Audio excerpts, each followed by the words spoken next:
What is up, XRP family? Thank you guys for joining the video for today. We have some interesting stuff. Brett Garlinghouse himself made an interesting tweet and we are going to talk about it. Let's take a look here, guys.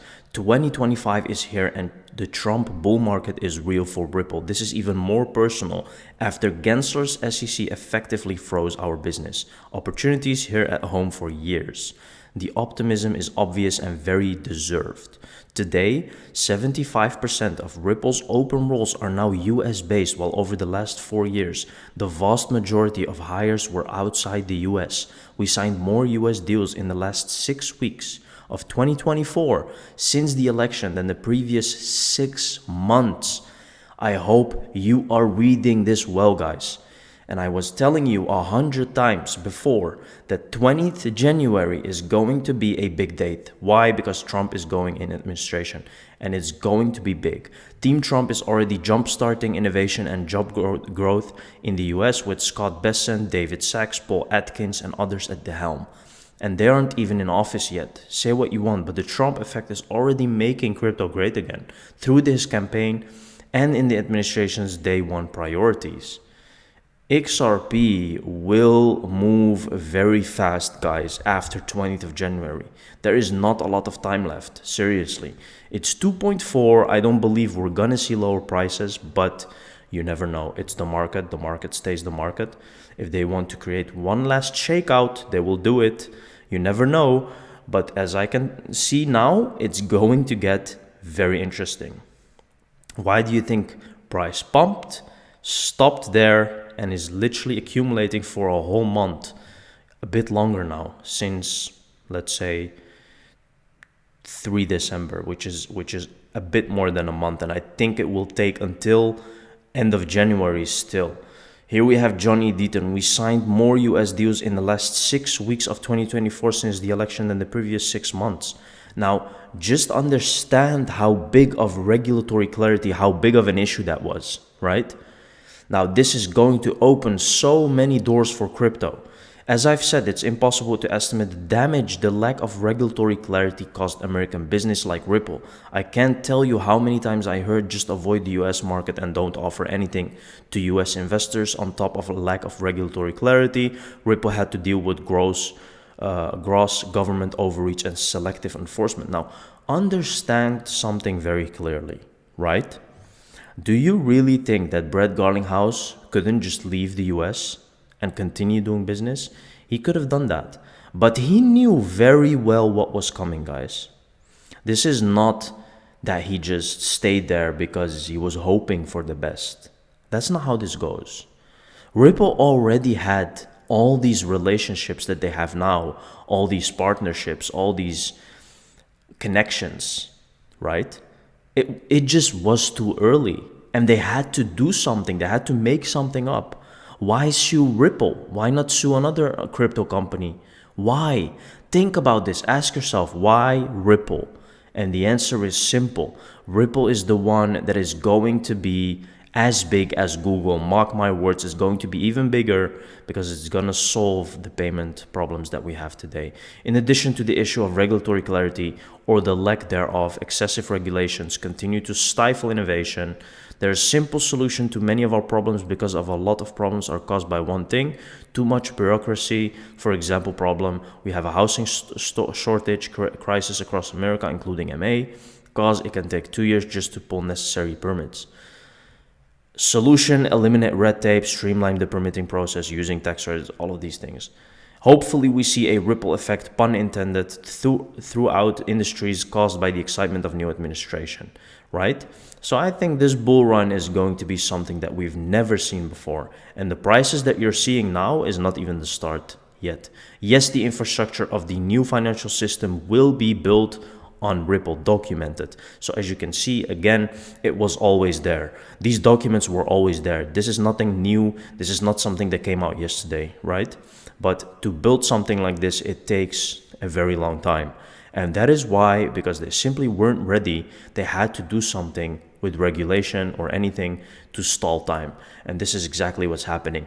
B2B payments ecosystem can be understood at different levels, from its most restricted to its broad sense, process throughout which businesses make payments and get paid.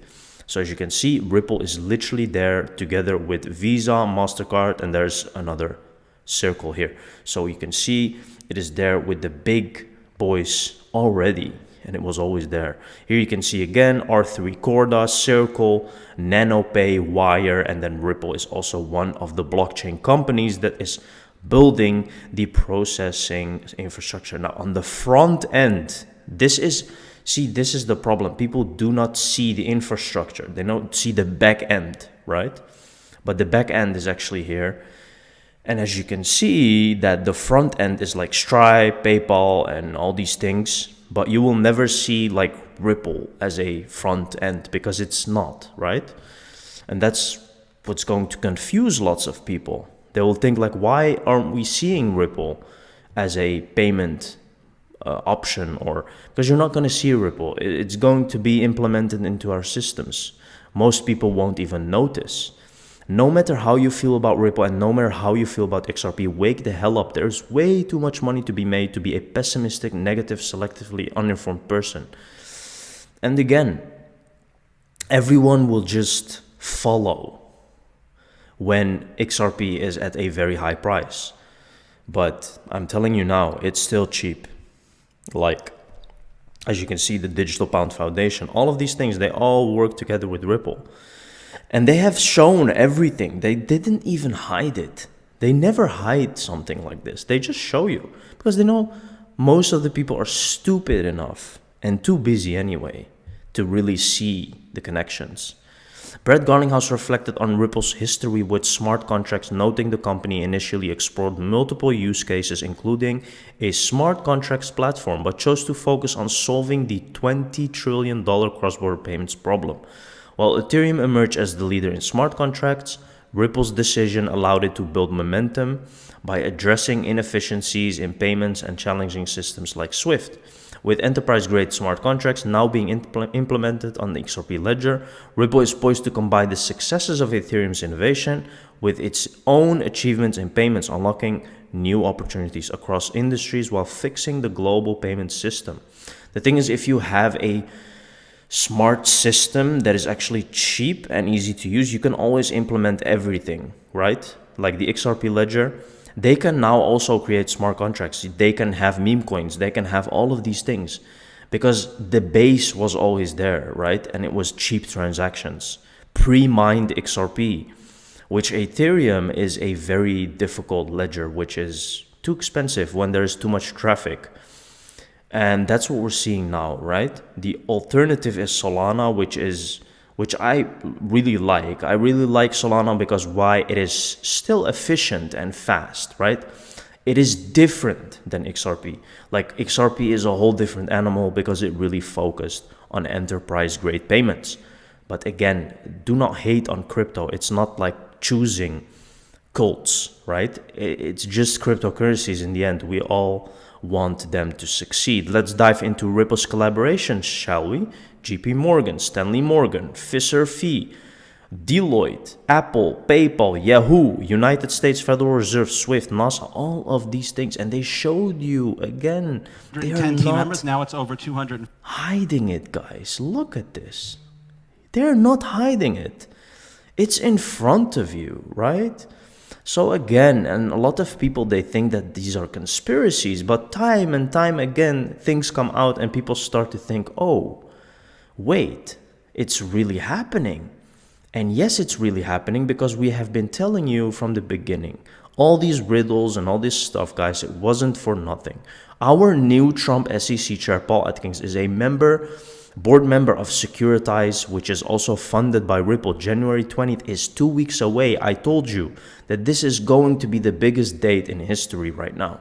Paul Atkins being the chairman of the SEC, I think this is really good for the industry overall, not just necessarily for us, but obviously because he's been in our advisory board since 2019. We know him very well.